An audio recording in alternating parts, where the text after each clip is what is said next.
देवताओं को वश में करना एक आवश्यक विषय वाणिपीडिया से।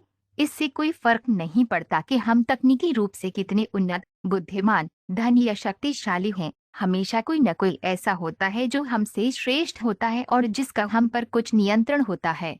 हम इसे पसंद कर सकते हैं या इसका विरोध कर सकते हैं, लेकिन हम इस दुनिया के काम करने के प्राकृतिक क्रम को नहीं बदल सकते। वैदिक शास्त्र उच्च प्राणियों की बात करते हैं जिन्हें इस दुनिया के विभिन्न कार्यों और विभागों का प्रबंधन करने के लिए उच्च शक्तियां सौंपी गई हैं। इन्हें नियंत्रक देवता कहा जाता है। वे भी अपनी शक्ति में सीमित हैं और हमारी तरह नश्वर भी हैं, लेकिन इस भौतिक संसार को सुचारू रूप से चलाने के अपने कार्यों में पूरी तरह सक्षम हैं। परमेश्वर द्वारा उन्हें सौंपे गए कार्य, वे हमारे पाचन, हमारे दिमाग, प्रकाश, मौसम आदि के प्रभारी हैं। लेकिन ये सभी नियंत्रित करने वाले देवता, चाहे वे कितने भी ऊंचे पद पर क्यों न हों, सभी सर्वोच्च भगवान के खुश आज्ञाकारी सेवक हैं। श्रील प्रभुपाद की पुस्तकें, व्याख्यान, वार्तालाप और पत्र इस आवश्यक विषय की व्यापक प्रस्तुति प्रदान करते हैं, जैसा कि देवताओं को नियंत्रित करने वाली वाणी श्रेणी में देखा जाता है। उनकी पुस्तकों का एक परिचय निम्नलिखित 9 उद्धरणों में दिया गया है। श्रील प्रभुपाद की पुस्तकों से उद्धरण भौतिक जगत में प्रत्येक व्यक्ति उच्च देवताओं द्वारा नियंत्रित होता है। उदाहरण के लिए, हमारे पास अपनी इंद्रियां हैं, लेकिन इंद्रियां श्रेष्ठ नियंत्रक देवताओं द्वारा नियंत्रित होती हैं। हम प्रकाश के बिना नहीं देख सकते और प्रकाश का सर्वोच्च नियंत्रक सूर्य है। सूर्य देवता सूर्य ग्रह में है और जहाँ तक हमारी आंखों का सवाल है, हम व्यक्तिगत मनुष्य या इस पृथ्वी पर कोई भी अन्य प्राणी, सभी सूर्य देव द्वारा नियंत्रित होते हैं। इसी प्रकार हमारी सभी इंद्रियां श्रेष्ठ देवताओं द्वारा नियंत्रित होती हैं, जो हमारी तरह ही जीवित संस्थाएं हैं, लेकिन एक सशक्त है जबकि दूसरी नियंत्रित है। श्रीमद्भागवत 2.10:8। देवता भौतिक प्रकृति के सतोगुण में स्थित है, जबकि असुर रजोगुण या तमोगुण में स्थित हैं।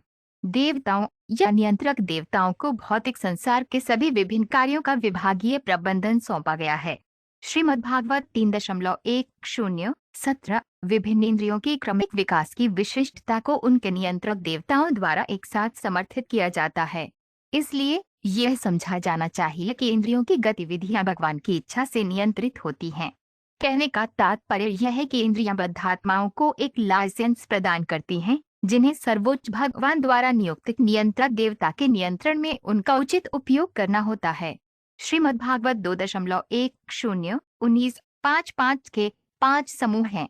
एक समूह इंद्रिय वस्तुएं हैं, एक 5 तत्व हैं, एक ज्ञान प्राप्त करने के लिए 5 इंद्रियां हैं, दूसरा काम करने के लिए इंद्रियां हैं, और 5वां समूह 5 देवता हैं, जो इन विभागों को नियंत्रित करते हैं। श्रीमद्भागवत 3.20:13। उपर्युक्त सभी भौतिक तत्वों के नियंत्रक देवता भगवान विष्णु के सशक्त विस्तार हैं। वे बाह्य ऊर्जा के अंतर्गत शाश्वत समय द्वारा अवतरित हैं और वे उसके अंश हैं। चूंकि उन्हें सार्वभौमिक कर्तव्यों के विभिन्न कार्य सौंपे गए थे और वे उन्हें पूरा करने में असमर्थ थे, इसलिए उन्होंने भगवान से आकर्षक प्रार्थनाएं की। श्रीमद्भागवत 3.5:38। मनुष्य और सुअर का स्वाद एक स्तर पर नहीं होता। हालांकि नियंत्रक देवता एक विशेष प्रकार के शरीर को पुरस्कृत या प्रमाणित करते हैं, जब विशेष जीवित इकाई प्रकृति के विभिन्न तरीकों के संदर्भ में रुचि विकसित करती है। यदि मनुष्य बिना किसी भेदभाव के स्वाद विकसित करता है, जैसा कि सुअर करता है, तो नियंत्रित करने वाले देवता को निश्चित रूप से उसे सुअर का शरीर देने के लिए अगले कार्यकाल के लिए प्रमाणित किया जाता है।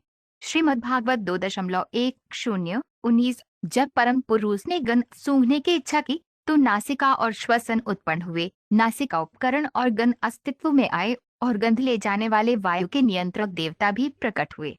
श्रीमद्भागवत 2.10:20। हे नारद, भगवान के सार्वभौमिक रूप का निकासी द्वार मृत्यु के नियंत्रक देवता मित्र का निवास है, और भगवान का निकासी छिद्र और मलाशय ईर्ष्या, दुर्भाग्य, मृत्यु, नरक आदि का स्थान है। श्रीमद्भागवत 2.6:9। आंतों के नियंत्रक देवता नदियां हैं और धमनियों के नियंत्रक देवता समुद्र हैं। भोजन और पेय से पेट की तृप्ति ही जीविका का कारण है, और भोजन और पेय का चयापचय शारीरिक ऊर्जा की बर्बादी की भरपाई करता है। इसलिए शरीर का स्वास्थ्य आंतों और धमनियों की स्वस्थ क्रियाओं पर निर्भर करता है। नदियां और समुद्र दोनों के नियंत्रक देवता होने के नाते आंतों और धमनियों को स्वस्थ क्रम में रखते हैं। श्रीमद्भागवत 2.10:29।